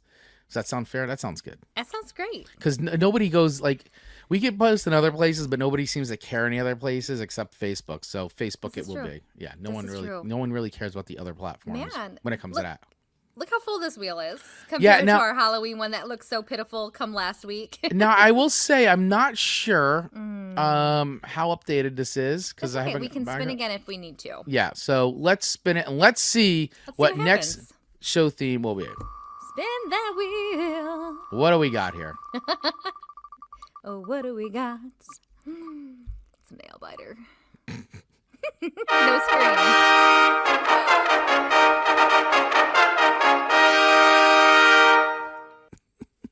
I know you've been waiting for this. This is one of your ideas, by the way. I know this is. Because you've been talking about a cappella songs, I think, for the last 4 years of this show. I already got one ready to go. You've been talking about doing a cappella songs forever. So guess what? You got it. We finally got it. Oh my gosh. No. What ones am I actually going to choose, though? Holy smokes. Yeah, what are you actually going to choose? There are so many I can choose from. This is going to be hard, but so easy at the same time. Yeah, so guys, next week's show theme is a cappella songs. That is next week's show theme, our next show. So so I feel like Tony, send me some private suggestions. Let's really dominate next week. I love how you're Tony. Let's team action going on here. That's right. Let's yes. Because I remember he was choir, right? Yeah. Right? So I think he was in choir, yeah. Choir brains. We sang a cappella a lot. He sings sweet. Let's do this. Look at that. We're going to take this one home next week. I watched Pitch Perfect. I like that movie. That is absolutely. If that can be trendy, we can be trendy The too. Troublemakers. Love it. Troublemakers. I love it. All right. We are gonna. Next week, Chris. Do you feel like? Let me ask you. Do you feel like you're gonna struggle next week? I am absolutely gonna struggle on our next show and trying to find a cappella songs, but I will find them. It's just a matter of do I like them. I'm gonna have to compile a list of things. I will say a cappella music is not something I go for, nor do I like. I don't choose to actively listen to it. Doesn't mean I don't dislike it. I just don't choose to put it on. It's not part of my repertoire of listening choices. I don't hate it. It does get, but you gotta admit, it does get corny, doesn't it? I mean, it does get corny. Well, like the barbershop quartet type style. Like, it's great to hear and it's so talented. But yeah, like I want to hear a couple songs and then move on a little bit. But there's so much more than that. Tony was Phoenix Boys Choir. Tony, we're going to rock next week. I just know it. So, all right, guys. So next week or our next show, which I think is going to be next week. It depends. I was telling about I may be traveling, so we'll see. But it'll be the following week if it's not this coming Monday. Yes, exactly. But so just to put it this way, our next episode correct will be a cappella songs. So let the suggestions begin. We will post, and you guys can leave your suggestions. We're open to everything, especially me, because I am coming in like a blank slate, other than like Pitch Perfect and some of the random, what was that show with the kids and acapella? Oh my gosh. It was big. They sang all of those songs so well. What is that show? It was on forever, right? Glee. Glee. Yes. Beyond that, I'm not, what's the other one? Manheim Steamroller. Don't they do a lot of Christmassy acapella stuff? And that's what I was thinking when we were Manheim Steamroller, when we were talking. If this would have been like a Christmas acapella, I think you would have been it would be a lot easier for you. Could I do all Christmas? I think there's just so much to choose from. All right. Yeah, you're right. Because you know what I mean? This is like you're gonna have to narrow down like what type. I do enjoy a cappella versions of really famous songs, especially rock songs. I always find it like I was. I know we're almost done, but like I was entertained by Pitch Perfect and Troublemakers. Whether I know they're all actors, but I think like Adam Devine, he actually can. I mean, the guy can actually sing. I think he's hilarious, and he's hilarious too. But like, I thought they did a lot of like fun stuff in that movie, and I'm like, okay, this is pretty good. It is a talent to be able to I don't entertain besmirch without music included. Yeah, I don't besmirch anybody. I do think it's very talented. It just isn't my genre of choice to listen to. And that's okay. That's okay. Yeah. This beautifully pairs with my jazz era. This does. We're going to have fun with this show, though, regardless. We always have fun. And so we would love to have your suggestions, especially me, on this next episode. I feel so bad that I just stole Tony from you. He could have been a great resource. And I'm like, fine. He's mine. It's fine. Tony has been waiting for a Amanda versus Chris showdown for a while. This is his chance. So I love it. All right, everybody. Well, we are just about wrapped up. I don't know if we're gonna have any time to play a song because we got to be off the air at 8 or 10:15, and it's about 10:09. So we'll see. But we're gonna wrap it up. If there's a little time, I'll be able to. Yeah, I'll squeeze a tune in. But all right, guys. Well, hey, thank you guys so much for watching Song Swap Showdown and for listening to us over on Radio Garden State. Remember, get your Jersey Fest tickets right now. Get them over at RadioGardenState.com. greetingsfromtheGardenState.com, or go directly to Ticketmaster, and you can sign up for our contest giveaway, which is happening this week. Go to Radio Garden State's Instagram, look for that post.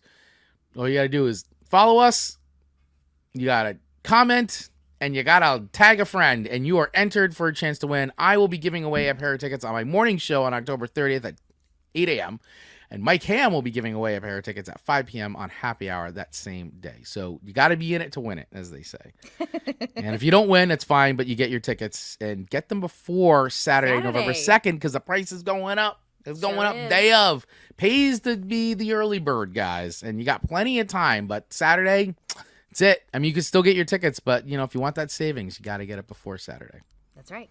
Yeah. So, and thank you guys so much for all the suggestions, all the fun we've had this month doing these holiday shows. It's been a really blast. It's been a blast. It's been a lot of fun. So, Amanda, any final words?